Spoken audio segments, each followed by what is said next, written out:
ഹരേ കൃഷ്ണ. ശ്രീരാമൻ്റെ പക്കൽ സീതാദേവി എത്തുന്ന കഥാഭാഗത്തിൻ്റെ അവസാന ഭാഗമാണ് ഞാനിവിടെ പറയുന്നത്.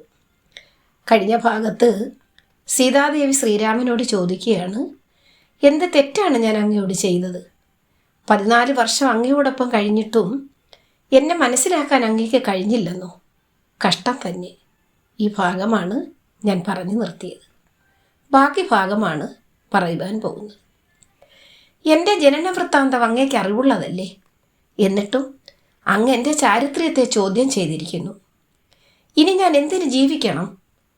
എന്നിട്ട് സീതാദേവി ലക്ഷ്മണനോടായി പറഞ്ഞു, ലക്ഷ്മണ, എൻ്റെ ഭർത്താവ് എന്നെ വല്ലാതെ തെറ്റിദ്ധരിച്ചിരിക്കുന്നു. എല്ലാ പേരുടെയും മുൻപിൽ വച്ച് എന്നെ ദുഷ്പേരുകാരിയാക്കി പരിത്യജിച്ചിരിക്കുന്നു.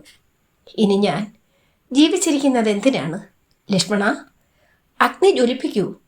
സാക്ഷാൽ സീതയാണ് അദ്ദേഹത്തിന് ആവശ്യം. ഞാൻ മായാസീതയല്ലേ? മായാസീത അഗ്നിയിൽ തന്നെ മായണം.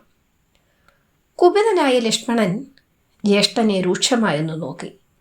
പക്ഷേ ശ്രീരാമൻ്റെ മുഖത്തെ ഭാവത്തിന് യാതൊരു വ്യത്യാസവും ഉണ്ടായില്ല. ചിത കൂട്ടുകയാണ് ജ്യേഷ്ഠൻ്റെ ആഗ്രഹമെന്ന് മനസ്സിലാക്കിയ സൗമിത്രി ഉടനെ തന്നെ ചിത തയ്യാറാക്കി അഗ്നി ജ്വലിപ്പിച്ചു. ചുറ്റും ആർത്തനാദം ഉയർന്നു. വിഭീഷണനും സുഗ്രീവാദികളും നിസ്സഹായരായി നോക്കി നിൽക്കെ സീതാദേവി ശ്രീരാമനെ 3 തവണ പ്രദക്ഷിണം വെച്ചു. ആ പാദങ്ങളിൽ വീണ് നമസ്കരിച്ച ശേഷം അഗ്നിക്ക് അഭിമുഖമായി നിന്നു ഇങ്ങനെ പ്രാർത്ഥിച്ചു, അഗ്നിദേവ, ഭഗവാനെ, പതിയെ മാത്രം സ്മരിച്ച് ജീവിച്ച എൻ്റെ ചിത്തം അശുദ്ധമായിട്ടില്ലെങ്കിൽ, ഹേ ലോകസാക്ഷിൻ, ഈ അപമാനത്തിൽ നിന്ന് അവിടുന്ന് എന്നെ രക്ഷിച്ചാലും എന്ന് പ്രാർത്ഥിച്ചുകൊണ്ട് സീതാദേവി അഗ്നിയെ പ്രദക്ഷിണം വെച്ച് ജ്വലിക്കുന്ന തീയിലേക്ക് പ്രവേശിച്ചു. അത് കണ്ടുനിന്ന സ്ത്രീജനങ്ങൾ ആർത്തു വിളിച്ചുകൊണ്ട് ശ്രീരാമനെ പഴിച്ചു.